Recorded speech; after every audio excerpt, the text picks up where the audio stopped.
नमस्कार। रूस और भारत के सांस्कृतिक रिश्तों में हिंदी फिल्मों और एक्टर्स के महत्व के बारे में तो हम सब जानते हैं। राज कपूर के दौर का रूस हिंदी फिल्मों में और फिल्म संगीत में सोशलिस्ट आइडियाज के रिफ्लेक्शन को एंथुजियाज्म के साथ रिस्पॉन्ड कर रहा था। पर जैसे जैसे रूस में पॉलिटिकल बदलाव आए, भारतीय संस्कृति में भक्ति का प्रवाह रूस पहुंचा। 70 के दशक में इस्कॉन अमेरिका के बाद रूस पहुंचा। चैलेंजेस बहुत थे, लेकिन रूस में भारतीय संस्कृति के प्रभाव में हरिनाम संकीर्तन के साथ साथ Indian classical and folk arts और योगा को एक विंडो मिली। आज भारत रूस के कल्चरल इंटरैक्शन में रूसी कलाकार वहां अहम भूमिका निभा रहे हैं, Indian classical arts and folk arts को सीखते और परफॉर्म करते हुए। Russia has a deeply rich cultural past that makes it distinct in its region. और यही कारण है कि रूस अपने कल्चर को प्रिजर्व करने के साथ साथ भारत की कल्चर एंड सॉफ्ट पावर को भी समझता है और एब्जॉर्ब करता है। इसकी झलक देखी है डॉक्टर उषा आरके जी ने। Doctor Usha RK is former director of Jawaharlal Nehru cultural centre in Moscow and former member secretary of intangible cultural heritage at ministry of culture New Delhi. Bharat रूस कल्चरल इंटरैक्शन पर मेरी उनके साथ बातचीत एक कॉन्वर्सेशन का पार्ट है। आइए सुनते हैं। So ma'am, you were in Russia for 3 years for an assignment. A bit about what that assignment was, and I remember this was during COVID. Yes. You were away from home, but at home with Russia, if I can ask or Absolutely. say. Absolutely.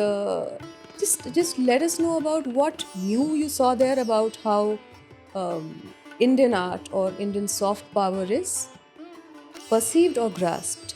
So have we moved beyond Juta Hai Japani? Have we moved beyond the fascination for Bollywood and Bollywood songs and dances? What is the exposure like for an average Russian when it comes to Indian arts and Indian culture in general? So, Russia, while they loved Raj Kapoor, they didn't love Raj Kapoor because it was Bollywood. They loved Raj Kapoor because of him being Raj Kapoor and his socialist thoughts. Oh Okay? yes, there was that common. Yeah, there was that common thing, and also, you know, that whole thing of the tramp and Avara Hoon and, all this worked. And also his looks worked because he was that almost Russian looking, fair, blue-eyed person. And also his initiatives, I mean, his wanting to learn Russian, wanting to go there and create this whole camaraderie between us and friendship worked there.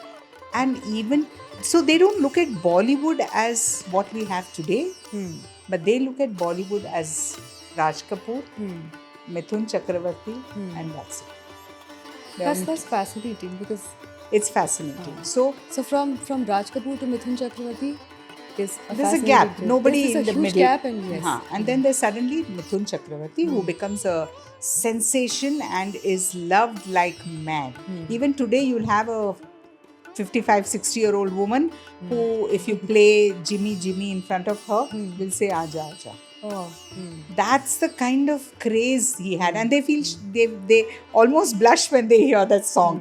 So it's like they're reliving their romance through that song, Right. Even today it's as powerful as ever. And so Bollywood, they love Bollywood because of the beauty of it, and also because they relate to this kind of culture.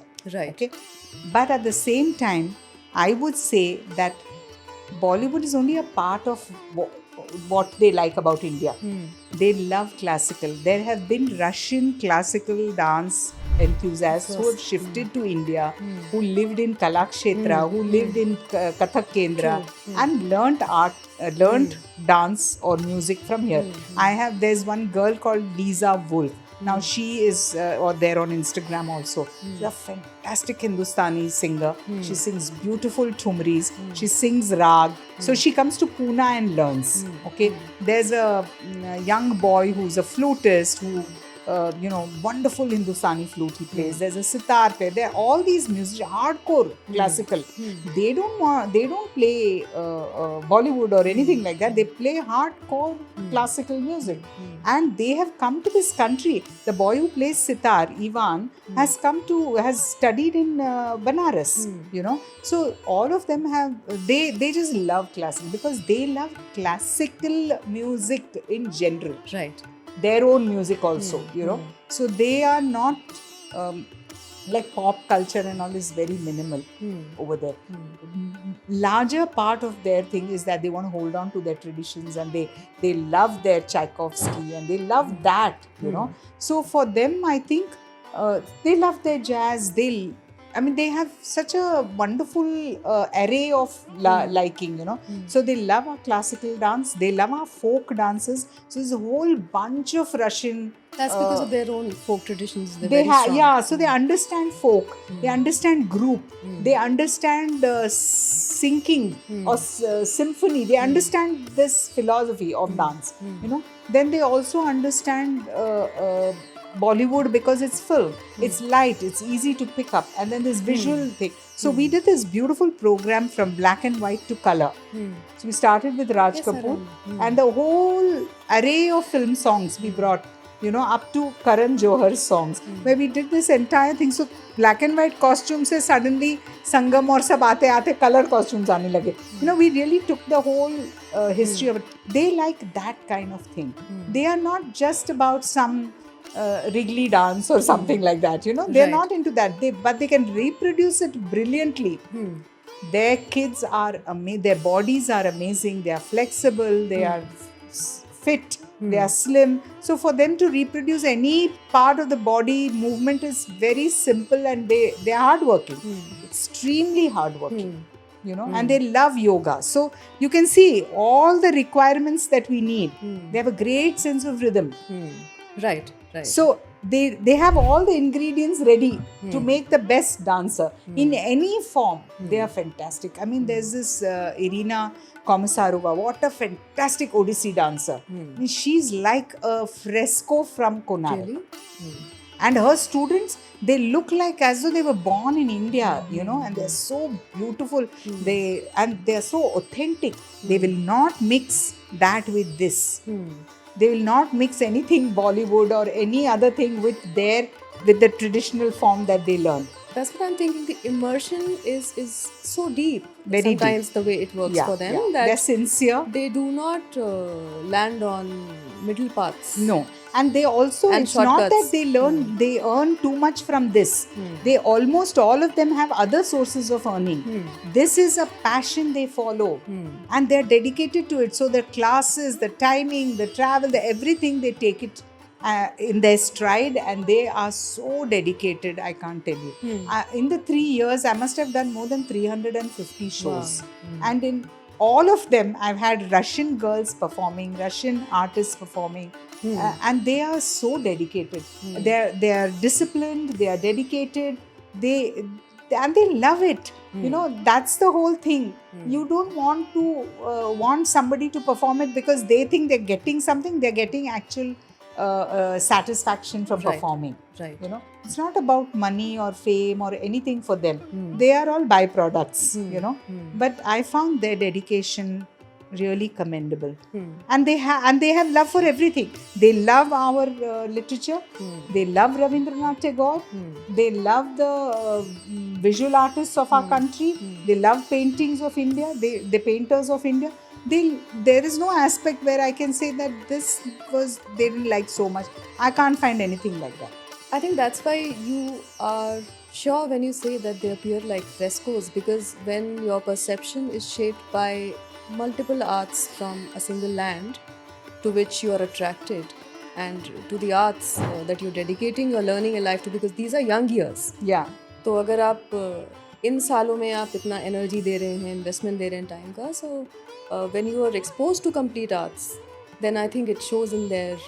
It shows because they see, as young kids, like I've seen 7-year-old girl doing Bollywood. Right. And she is so perfect. If you look at the original and you look at her, she's like right there. And then they start looking at themselves and slowly they develop. So whatever they do it with perfection. Right. It's not that they'll just do adha adhura kaam. You know, even in costumes, you know, we don't get much of our dresses there or fabrics there. how do they reproduce it is not funny. They will search for fabrics, they will stitch it, they'll get it from India, they will call people. They are, I mean, in the Indian shops, they really, they take a lot of pain also in that, you know, and they practice very hard. I think it's their connection with self. With In a self. sense, they Yeah. have understood where the self stands when you're learning an art or when you're dedicating yourself to an art. There was this little kid, he was just about 5 or 4 years old, and he wanted to learn tabla. So he would come with his sister to dance class. Sister was about 9 years old. So the mother would bring them. The girl would be in Kathak class and this kid would be sitting in the music tabla room and just watching. Then one day he was just playing with it, and then my tabla teacher brought for him a small tabla set from India and gave it to him, and he started learning. And after the teacher returned, after his tenure, even today that boy continues to learn from him online. Okay, and he is so serious about it. His mother's, and yes, they are associated with ISKCON. So somewhere they feel that some janma they were born, they are Right, born from right. there as Indian. Right. So their love for this whole art form and the way they pursue it is almost coming from a space that they feel they were Indian in some I time was of their coming to life. that. I was somehow assuming that the ISKCON Kirtan has a role to play in there. It has. ISKCON has a very big role because there's, I don't think any place that I visited there was no ISKCON. They have numerous branches, and in fact right now currently the person who heads in Moscow, Sadhu Priyadas, wonderful Prabhu, and very well communicative. They are working with the Prime Minister's office on building the ISKCON temple, and they have spread not only Prabhupada's work and Krishna Leelas and all these things, and the bhajans and the kirtans and the concept of Sankirtan and everything, but more than that, Satvik Ahar. Now that is something which is a big eye-opener for us. See, in India, we know there are numerous people who are vegetarians and who eat Satvik Ahar, it's fine. But to be in a country like that and to be eating Satvik Ahar is something very different. I remember reading some articles of Prabhupada where he said that initially when he went to the US and he asked for prasadam to be made, so somebody baked a cake and non-egg cake, and then made some other dishes which were like cookies, etc., which were sattvic in form without using the other ingredients. So it's not the form of that what you're presenting as Right. prasadam, but the sattvikta of it and the essence of their soul, where they are trying to give something as prasadam. That is the thought which is important. He had written in his thing, and I saw that in Russia. Whichever place we went to, our teachers, mostly Indians, would be worried about food. So they would say, Samara जा रहे हैं, ma'am वहाँ पे खाने का क्या होगा? First sentence they will ask is, खाने का क्या होगा? They know they'll get the best hotels, they'll get everything. But what about our food? What can we eat there? Vegetarian is not available. So except that one pizza with a little bit of tomato and cheese, and other than nothing is available vegetarian. It's very tough. So I would call up Sadhu Priyadas and ask him कि प्रभु कुछ arrangement हो सकता है क्या? And as soon as we would land there, we would check into the hotel and we would have the local Prabhus, the Russians basically, but now become Prabhus. Beautiful names they have. They would come with the food, the dabbas, and they would give it to us. And then we would go and visit their temple, and we would do Nritya Seva and Sangeet Seva there. And it was really wonderful. Everywhere we went, we had ISKCON, and we performed there. We made relationships with all the temples there.